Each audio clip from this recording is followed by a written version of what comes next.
Pagi anak-anak kelas 3 dan kelas 4, jumpa lagi kita di devosi pagi ini.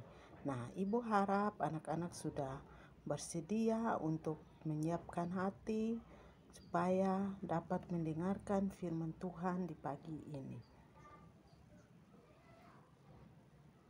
Sebelumnya kita akan masuk di dalam doa. Mari kita berdoa. Ya Allah, ya Tuhan kami, saat ini kami mengucap syukur buat anugerah Tuhan yang senantiasa menuntun menyertai kami. Sampai pagi ini kami masih memperoleh nafas kehidupan.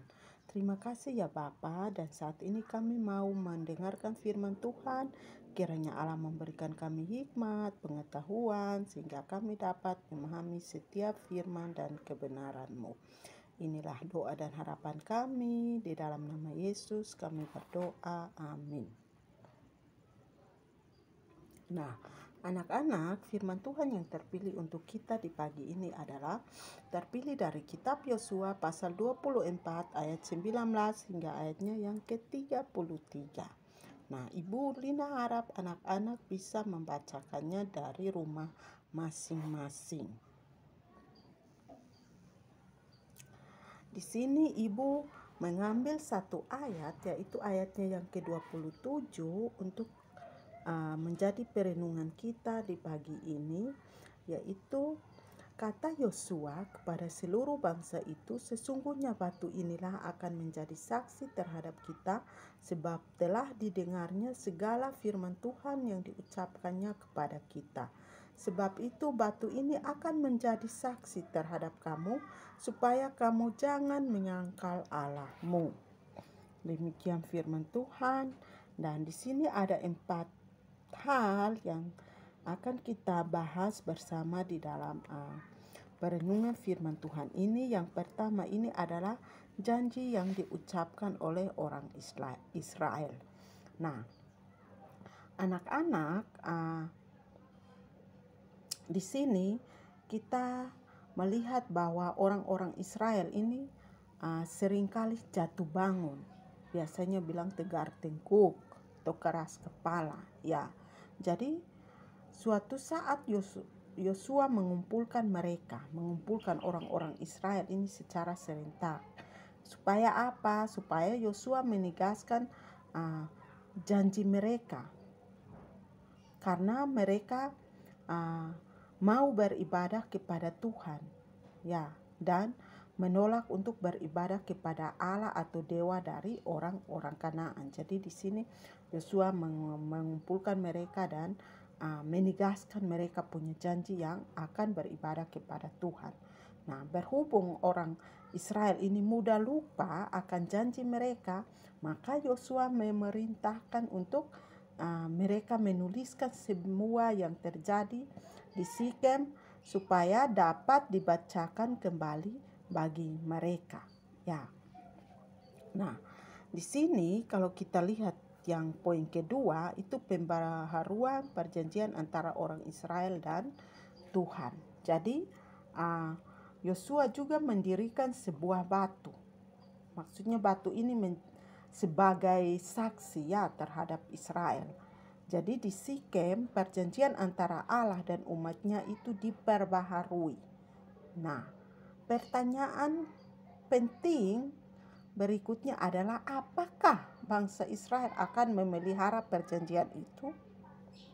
Ternyata di kemudian hari banyak dari orang Israel yang menjauh dari Tuhan. Ya, jadi mereka menjauh dari Tuhan. Tetapi selalu ada juga orang-orang yang tetap hidup beriman kepada Tuhan. Dan iman ini terus dijaga dari zaman ke zaman, ya. Dan pada waktu penebus datang ke dunia, ada orang-orang percaya yang menantikan kedatangannya, ya. Jadi Tuhan juga mengajukan pertanyaan yang sama kepada kita. Jadi suruh kita memilih, kira-kira kita mau beribadah kepada siapa? Mau kepada Tuhan kah? Atau kita mau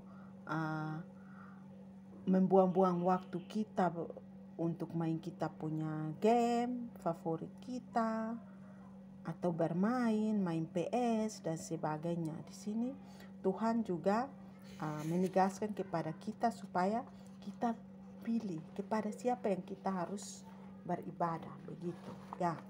Nah, anak-anak, yang poin ketiga ini adalah tentang tugas Yosua di dunia selesai.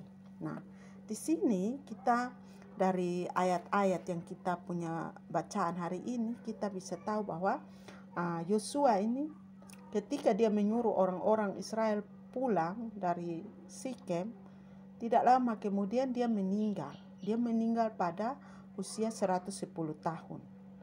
Dan dia dikuburkan di atas tanah yang diberikan kepada keluarganya sebagai milik pusaka. Orang-orang Israel semua berdiri di sekeliling kuburnya dengan kesedihan yang sangat dalam. Ya, jadi mereka mengimani bahwa Yosua akan dibangkitkan suatu hari nanti, yaitu pada hari kedatangan Sang Penebus. Nah, untuk menikmati milik pusakanya yang kekal bersama semua anak Tuhan. Jadi, dengan iman yang sama, mereka juga menguburkan tulang-tulang Yusuf yang dibawa dari Mesir. Jadi Yusuf sendiri yang meminta untuk dikuburkan di tanah yang menjadi milik pusaka mereka, supaya itu menjadi suatu tanda yang mengikat orang Israel dengan tanah itu. Jadi kalau kita mau lihat, Imam Besar Eliezer, anak Harun, juga meninggal.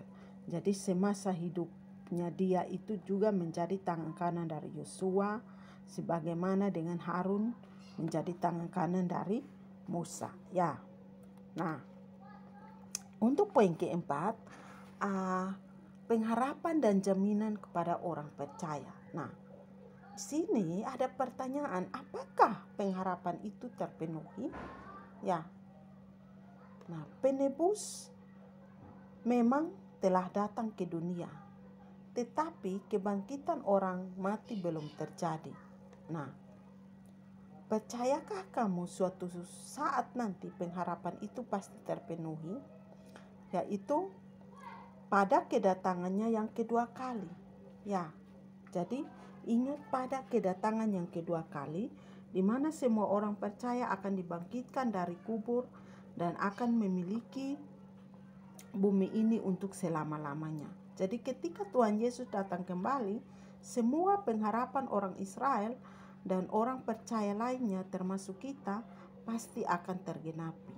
Jadi apabila kita hidup dalam iman, maka Tuhan akan memberikan pusaka abadi kepada kita bersama-sama orang-orang kudus lainnya. Ya, jadi jangan berpikir pusaka ini pusaka yang harta, kekayaan dunia semata, tidak. Tetapi bagaimana kita mau tetap membaca firman Tuhan, tetap rajin beribadah, melakukan hal-hal yang benar, sehingga itu menjadi pusaka yang abadi. Dan ketika Tuhan Yesus datang yang kedua kalinya, kita sama-sama dibangkitkan. Ya. Demikian firman Tuhan yang dapat Ibu sampaikan, kiranya dapat memberkati kita.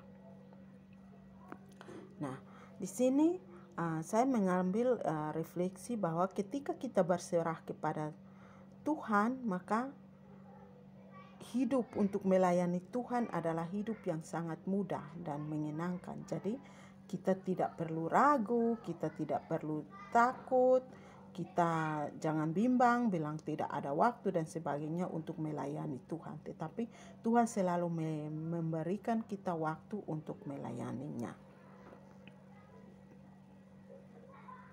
Mari kita masuk di dalam doa. Terima kasih ya Allah buat anugerah-Mu. Kami mengucap syukur. Kami sudah mendengarkan firman Tuhan sebagai penuntun dan pedoman bagi kehidupan kami. Kiranya Allah yang memampukan kami untuk kami dapat melakukan firman-Mu di dalam setiap keseharian kami. Bapa dalam kerajaan sorga, kami sadar kami sebagai anak-anak yang kecil, yang mana kami tidak sanggup, tetapi kami yakin dan percaya bahwa ketika Allah ada di dekat kami, Allah akan memampukan kami supaya kami dapat memahami firman dan kebenaran-Mu. Kegiatan kami selanjutnya di hari ini kami pertaruhkan ke dalam tangan Tuhan, dan kami yakin dan percaya bahwa Allah pemilik hidup ini, Allah yang akan menuntun kami untuk melakukan setiap aktivitas kami. Inilah doa dan harapan kami ya Tuhan, dengar dan sambut kami. Di dalam nama Yesus kami berdoa, amin. Oke, terima kasih untuk semuanya, sampai jumpa.